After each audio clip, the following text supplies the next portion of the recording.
Hi, welcome back to West Coast Geeks. I'm your host, Joaquin. So if you've seen the first video, thanks for stopping by for the second. If you have not seen the first video, go back and watch the first video if you want to know what items are included and my opinion about the starter set. So part two, and the reason why I'm breaking this down is because I really want people to get a feel for the game and then see if it's something that they would be interested in, because the game is a lot of fun when you get together with your friends and play, because you're going to have a lot of moments, a lot of private jokes that will last you and your friends a lifetime. So the part two is I want to get into characters. So like I said in the first video, my recommendation is if you are brand new to the game and this is your first time being a DM or your first time playing, you and your friends, this is the starter set I recommend because of this. Having pre-generated characters makes it easier for you guys just to jump into the game and start playing. So all of these, you have your stats, which are strength, dexterity, constitution, intelligence, wisdom, and charisma. All these stats give you bonuses to skills that you have listed right here. So acrobatics, animal handling, I'm not going to list them all, but you can see here. So anytime you want to do something, you're like, oh, as you walk into the forest, you're like, I start to look around and see if I notice anything that seems unusual or sounds. So you would make a perception check. So his perception is based off his wisdom score, which is +1. And for another reason, he got a bonus of +2. So he has a +3 to wisdom bonus on here. So you would roll a 20-sided dice.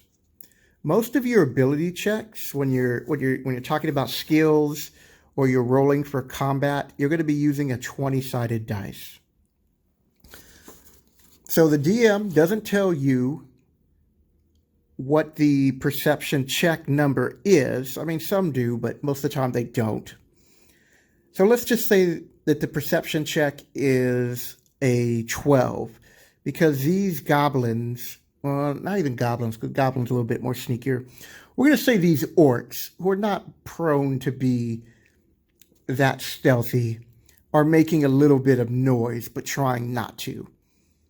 And so because this person is saying, as I walk into the woods, I'm starting to notice my surrounding, the Dungeon Master would say, make a perception check. You didn't see this roll, but I rolled a 3.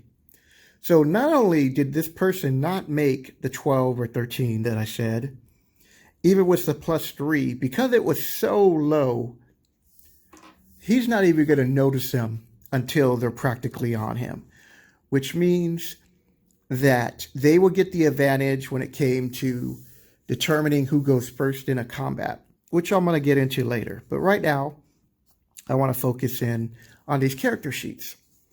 So right here, you have proficiencies. So proficiencies are what you are skilled in. So they know how to use a dagger, darts, light crossbows, longbows, long swords, quarterstaff, short bow, short sword, slings.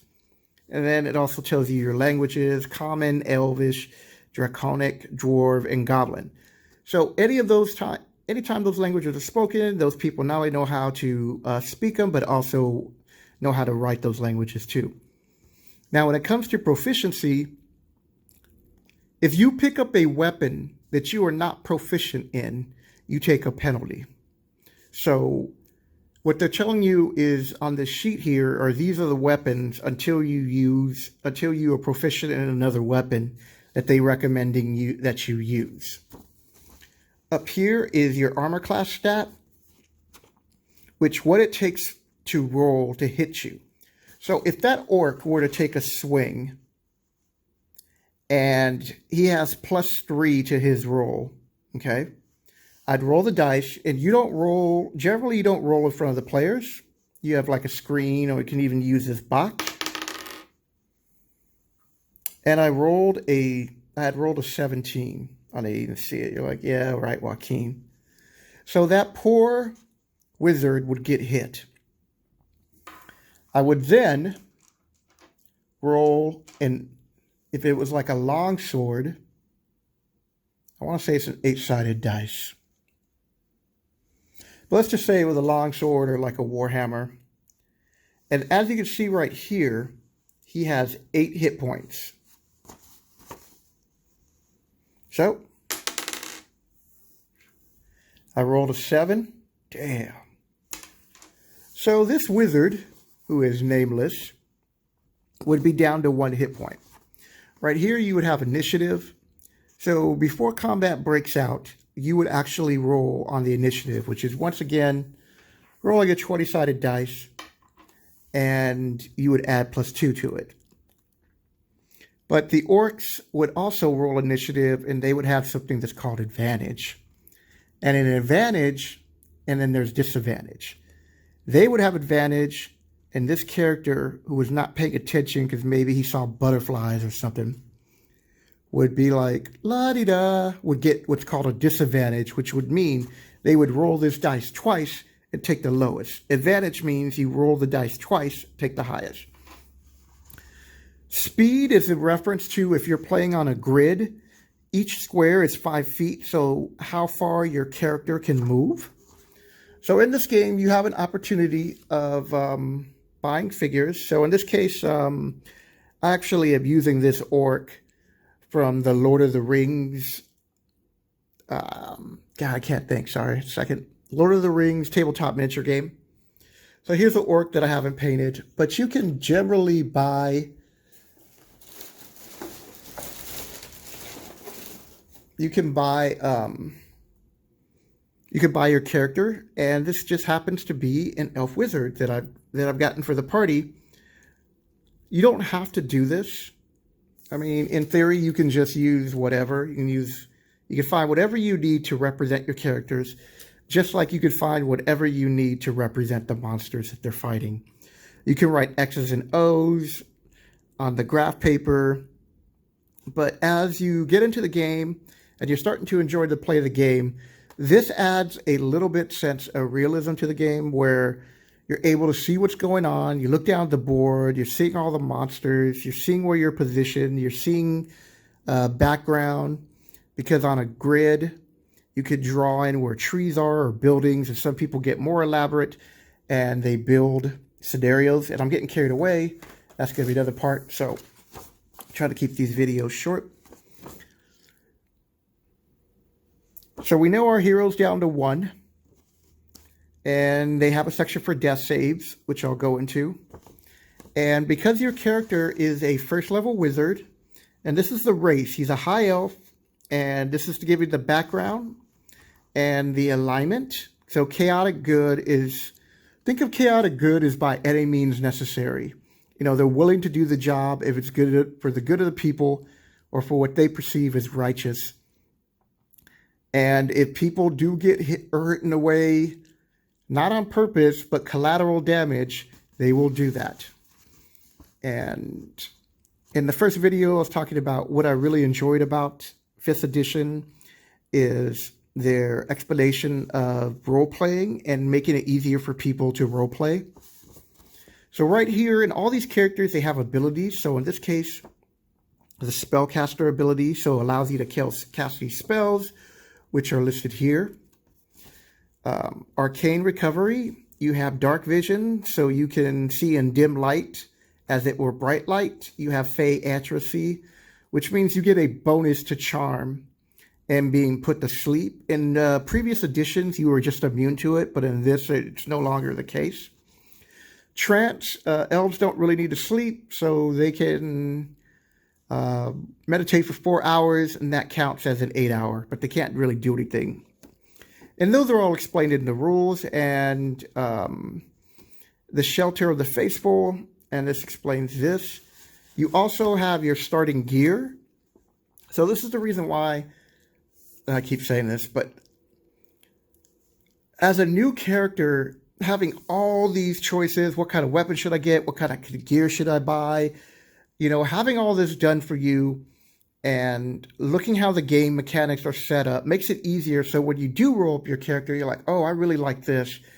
And what else is available that I can buy? In the back, they also give a description. So, elf.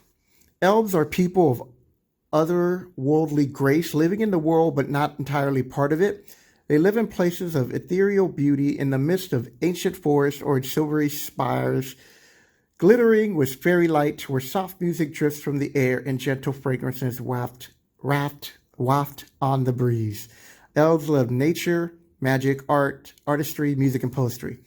So back to Lord of the Rings, when they visit the home of the elves, you get to see that type of background and architecture. So you could give those type of movie references or any other fantasy movie references. They also, down here, they give names, which are helpful. Because usually like, well, what's your name going to be? And it's like, well, I'm Chuck the Elf. Okay, Chuck. That's original, but hey, whatever, you're Chuck. But for those who want to get involved in the lore, and you can go online too, because people have, put websites and they spent a lot of time on this game. There's over, 30 plus years of history of D&D, probably longer. Also, they tell you about your class, that, a wizard. They give you your background. And all these backgrounds are related to the adventure, which I enjoy because it gives you a sense of purpose to why you are adventuring and what are your motivations. And then it talks about gaining levels. When you get enough experience points, you gain a level, and all your some stats go up. Sometimes you get to roll to increase your hit points. You can learn more spells. They talk about here adding to your spell book, which is very important for a wizard, copying a spell into a spell book. Second level, these are the spells that they recommend that you take. Third level, which you're at 900 experience, fourth. And at fourth level, you get to improve an ability score, and they give you the list of what you can do and recommendations. And the same thing with fifth level.